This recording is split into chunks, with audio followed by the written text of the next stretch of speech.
Welcome to CDSL family. Hi అండి. ఈ video వచ్చేసి మదురైలో స్టే చేసిన రోజు అండి. మేము మార్నింగ్ మాకు ఈ రూమ్ వచ్చేసి మాకు 1800 పడింది. AC room. అక్కడ ఏసీ రూమ్ అయితేనే తీసుకోగలము, లేకపోతే అబ్బో నార్మల్గా అసలు ఉండలేకపోయాము. బాగా వేడిగా అనిపించింది దసరా టైం అయినా కానీ. తర్వాత అక్కడ రూమ్ దగ్గర హోటల్ దగ్గర వచ్చేసి పార్కింగ్ లేదండి, మేము సైడ్ కు ఆపుకున్నాము.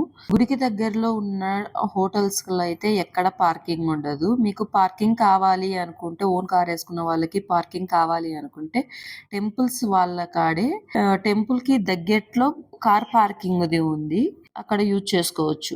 తర్వాత మేము మదురై నుంచి పళనికి వెళ్తున్నాము. పదండి పళనికి వెళ్దాం.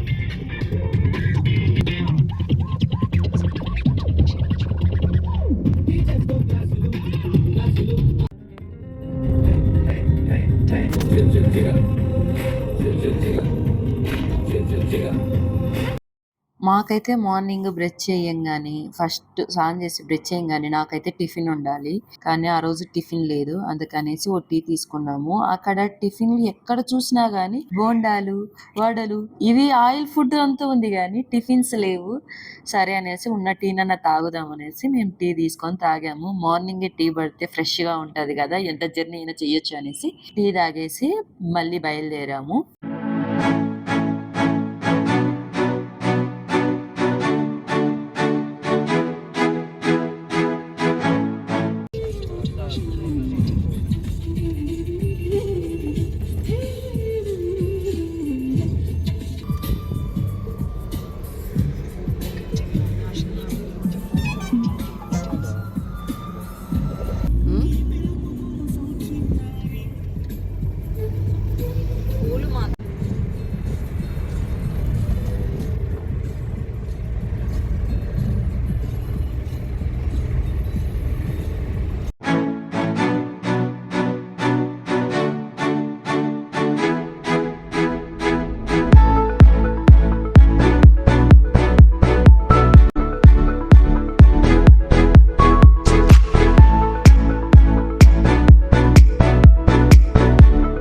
మార్నింగ్ టీ తాగేసాం కదా, చాలా ఫ్రీ అనిపించేసింది. కాస్త నిజం చెప్పాలంటే కొంచెం ఆపింది. తర్వాత అక్కడే వెళ్తుంటే ఏదో హోటల్ కనిపిస్తే సరే ఇక్కడ ఆపుకుందాము, పార్కింగ్ ఉందనేసి చోట ఆపుకొని టిఫిన్ చేయనికి వెళ్ళాము. అక్కడే వీళ్ళు దోశలు వేయడం చూసాము. దోశలు అయితే ఎంత పెద్దగా వేసారో అండి, నిజంగా మన ఇళ్ళల్లో ఇంత పెద్దగా మనం కాకపోతే హోటల్ చాలా చిన్నది, మరి పెద్దదేం కాదు. కాకపోతే మా వాళ్ళకి ఎచ్చులు అనేది ఏమీ లేదు. ఉన్నది ఏదైనా కానీ మంచిగా తినే అలవాటు ఉంది. మా వాళ్ళు మంచి వాళ్ళు లేండి. పిల్లలు కూడా నాకు ఇలానే కావాలనే కాన్సెప్ట్ లేదు అనేసి నా కొడుకు దోశ ఆర్డర్ చెప్తాను. ఇప్పుడు ఆ దోశ నిజంగా చూస్తుంటేనే నాకైతే, మా హస్బెండ్ వచ్చేసి పొంగల్ తిన్నాడు, నేను వచ్చేసి ఇడ్లీ తిన్నాను, నా కొడుకు వచ్చేసి దోశ తిన్నాడు.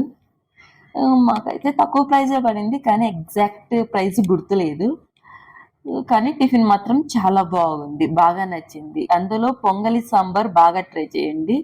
ఈ తమిళనాడులో చాలా బాగుంటుంది టేస్ట్, అస్సలు మిస్ అవ్వద్దండి. మేము టిఫిన్ తినేసి పళనికి బయలుదేరాము. పళని మధ్యలోనే ఇంకా కొందరు చూసుకోవాలనుకుంటే వాటర్ ఫాల్స్ అవి కూడా ఉన్నాయి. కాకపోతే మాకు టైం అయిపోతుంది, మళ్ళీ అక్కడ ఎలా ఉంటుందో తెలియదు కదా అనేసి త్వరగానే తినేసి బయలుదేరాము. పదండి వెళ్దాం.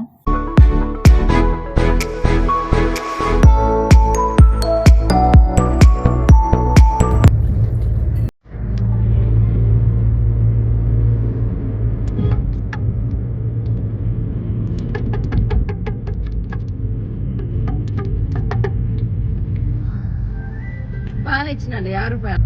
ఖాళీ బ్యాగ్ తీసుకొచ్చుకోవాలి, ఇంటి నుంచి బయట కొనుక్కొని ఇంటికి తీసుకెళ్ళాలి.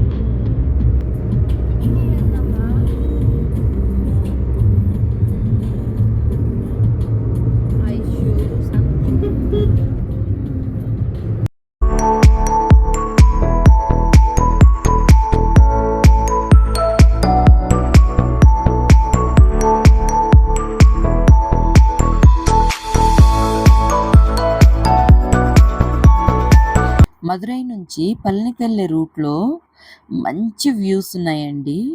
అంతేకాకుండా గ్రీనరీ చాలా బాగుంది, ఎక్కడ చూడు కోకోనట్ ట్రీసే కనిపిస్తాయి. రోడ్డు కూడా చాలా బాగుంది. సైట్ సీయింగ్ అయితే మాత్రం అద్దిరిపోతాదండి నిజంగా. చాలా మంచి మంచి లొకేషన్స్ ఉన్నాయి తెలుసా.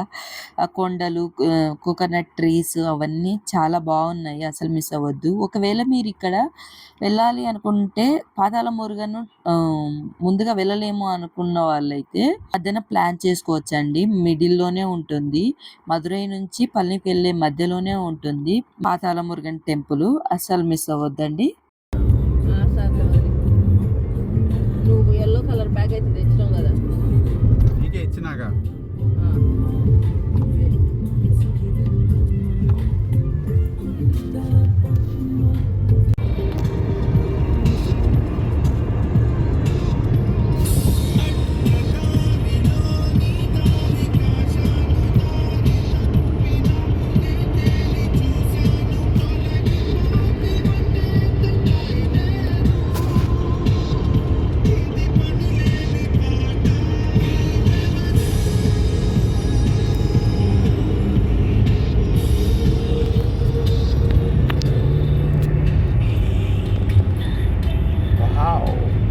ఇది కదా నేచర్. అవును.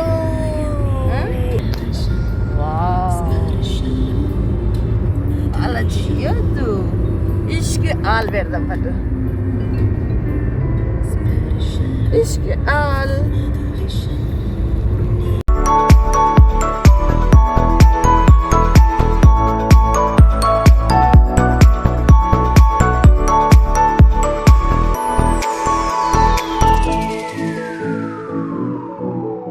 కార్ జర్నీ చేసేటప్పుడు మాత్రం మంచి మంచి పాటలు వస్తుంటే ఎంత దూరమైన డ్రైవింగ్ చేయబుద్ధి అవుతుంది. అలా ఎవరైనా ఉన్నారా? ఉంటే కామెంట్ చేయండి అబ్బా. జర్నీ చేసినాం అనే ఫీలింగ్ అయితే నాకు చాలా తక్కువగా ఉంటుంది అలా వెళ్తే. పదండి, welcome to Palani. Palani temple వచ్చేసి మొత్తం కొండ పైన ఉంటుందండి. పళని మాత్రం కిందనే ఉంటుంది కానీ టెంపుల్ కొండ పైన ఉంటుంది. కొండపైకి ఏ వెహికల్స్ అలా ఏవి వెళ్ళవు. ఓన్లీ అక్కడ దేవస్థానం వాళ్ళు 3 ways ని ప్రొవైడ్ చేశారు. అది కూడా వచ్చేసి ఒకటి వచ్చేసి స్టెప్స్ అయితే ఆల్మోస్ట్ 300 పైనే ఉంటాయి స్టెప్స్ అయితే.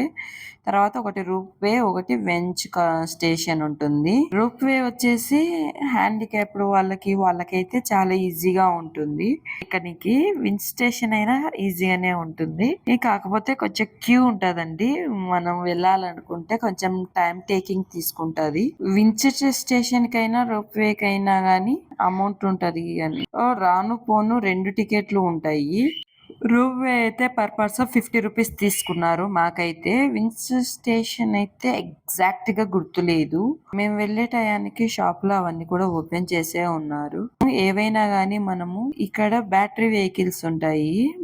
అంటే రోప్ వే కైనా గానీ, వించ్ స్టేషన్ కి వెళ్ళడానికైనా గానీ, లేకపోతే స్టెప్స్ లో వెళ్ళడానికైనా గానీ మీకు అక్కడ నీట్ గా బోర్డులు మెన్షన్ చేసి ఉంటారు ఎక్కడెక్కడికి వెళ్ళాలి అనేది. అంతేకాకుండా మీకు ప్రతి ఒక్క చోట అంటే కొండ కింద ఇవన్నీ ఫెసిలిటీస్ ఉంటాయి.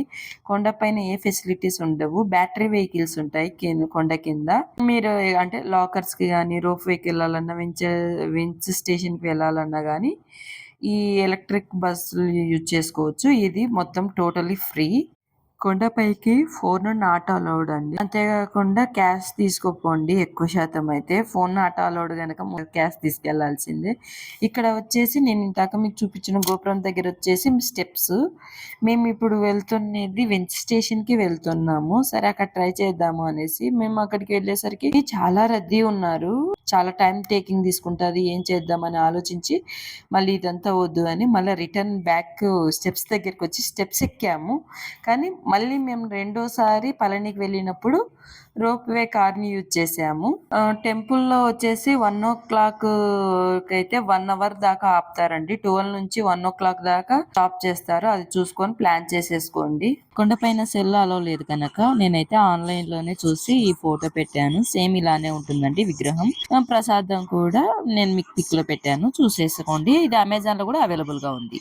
కొండపైనే ప్రసాదాలు కూడా దొరుకుతాయి, కింద కూడా దొరుకుతున్నాయండి. మేమైతే పైనే తీసుకున్నాము. పళని ప్రసాదం అయితే అయ్యప్ప ప్రసాదం లాగా అనిపించిందండి. పైన అన్నదానం కూడా ఉంది దేవస్థానం వాళ్ళది, ప్లస్ మళ్ళీ ఇండివిజువల్ గా కూడా పెడుతున్నారండి.